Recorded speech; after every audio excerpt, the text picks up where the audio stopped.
building itself is a state-of-the-art, around a $4 million facility, including the equipment inside. And we currently have 24 welders in the building from Lincoln Electric, and we're getting some plasma cutters and some other stuff that'll be on the other side of the building, which is currently unoccupied. With all the equipment that we're receiving, this is going to help us out extremely, especially in my case.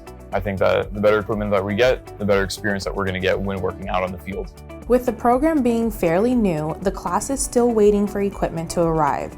Meanwhile, they're using the electric simulators to help improve their welding techniques. We've covered all the safety stuff pretty much, all the construction basics, how to communicate with others effectively, as well as we're getting into the more basics of the science behind welding. This 11-month program offers a general foundation of knowledge and skills to prepare students for employment in the welding industry.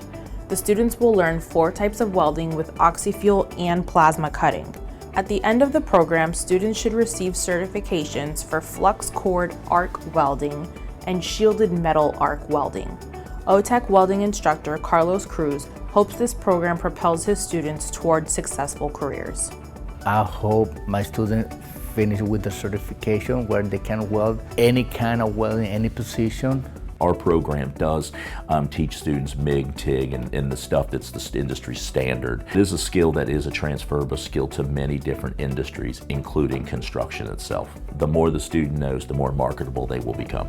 Students feel confident that this career choice was the right option for them as they navigate their way through the manufacturing industry. We're gonna be able to just hop right into the workplace, have everything that we're already familiar with, and just start working right away.